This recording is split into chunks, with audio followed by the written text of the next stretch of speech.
Hello दोस्तों, हीटी films में आप सबका बहुत बहुत स्वागत है। दूसरे दिन सुबह क्लोई एक कैफे में जाती है जहाँ पे डेविड रोज आता है।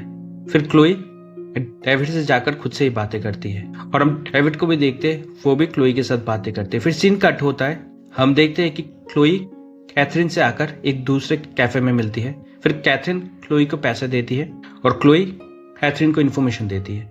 क्लोई की बातें सुनकर कैथरीन गुस्से में आ जाती है और बाकी की बातें बिना सुने ही कैथरीन उठकर चली जाती है। दूसरे दिन सुबह कैथरीन फिर से जाकर क्लोई से मिलती है और कैथरीन क्लोई से पूछती है कि कल तुम्हारे और डेविड के बीच में जो भी कुछ हुआ मुझे सब कुछ खुलकर बताओ। तो क्लोई कहती है कि मैंने खुद से ही जाकर डेविड से बात की, फिर वो उठकर आकर मेरे टेबल पर बैठ गया था और फिर हम दोनों के बीच में काफ़ी सारी बातें हुई। डेविड अचानक मुझसे कहता है कि मैं तुम्हें किस करना चाहता हूँ, तुम्हें कोई जगह पता है जहाँ पे कोई आता जाता नहीं है। मैंने डेविड को अपने साथ एक गार्डन पर ले गई जहाँ पे कोई भी इतना आता जाता नहीं है। फिर गार्डन में जाकर डेविड ने मुझे किस किया और फिर मैंने भी उसे सीड्यूस किया और फिर हम दोनों ने एक दूसरे के साथ मजे की। कैथरीन पूछती है कि फिर क्या हुआ। क्लोई कहती है कि फिर डेविड अपने काम पे वापस चला गया। फिर कैथरीन क्लोई से कहती है कि मैं चाहती हूँ कि तुम अपना टेस्ट करवाओ, मैं जानना चाहती हूँ कि तुम्हें कोई बीमारी तो नहीं है। तो क्लोई कहती है कि ठीक है।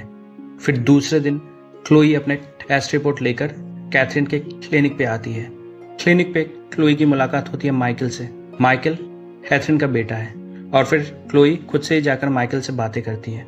फिर क्लोई कैथरीन को अपने सारे रिपोर्ट्स दे देती है।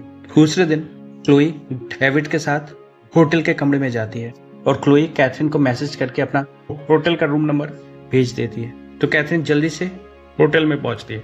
होटल में पहुंचकर कैथरीन डेविड के कमरे में जाती है। कमरे में जाकर कैथरीन देखती है कि डेविड जा चुका है और क्लोई कमरे में अकेली है। फिर क्लोई कैथरीन को सब कुछ खुलकर बताती है, उसने और डेविड ने कैसे किया, कहाँ से किया, सब कुछ। क्लोई की बातें सुनकर कैथरीन दुखी हो जाती है और कैथरीन चुपचाप होटल के कमरे से निकलकर चली जाती है। शाम को कैथरीन फिर से क्लोई से मिलती है और फिर क्लोई कैथरीन को अपने साथ एक कमरे में लेकर जाती है और फिर क्लोई कैथरीन को रिड्यूस करने लगती है और फिर कैथरीन और क्लोई अपने सारे कपड़े उतारकर एक दूसरे के साथ घी भर के मज़े करते हैं। फिर रात को कैथरीन क्लोई के साथ टैक्सी में अपने घर वापस आती है। क्लोई को देखते हैं कि वो कैथरीन के साथ वक्त बिताकर बहुत ही ज़्यादा खुश है और हम कैथरीन को देखते हैं कि वो बिल्कुल भी खुश नहीं है, उसे गिल्ट फील हो रहा है। तो वो चुपचाप अपने घर वापस चली जाती है। घर के अंदर जाकर कैथरीन देखती है कि डेविड किचन में ही है। तो डेविड और कैथरीन के बीच में झगड़ा शुरू हो जाता है। डेविड को लगता है कि कैथरीन का शायद किसी के साथ चक्कर चल रहा है और कैथरीन को लगता है कि डेविड का किसी के साथ चक्कर चल रहा है और डेविड कैथरीन को धोखा दे रहा है।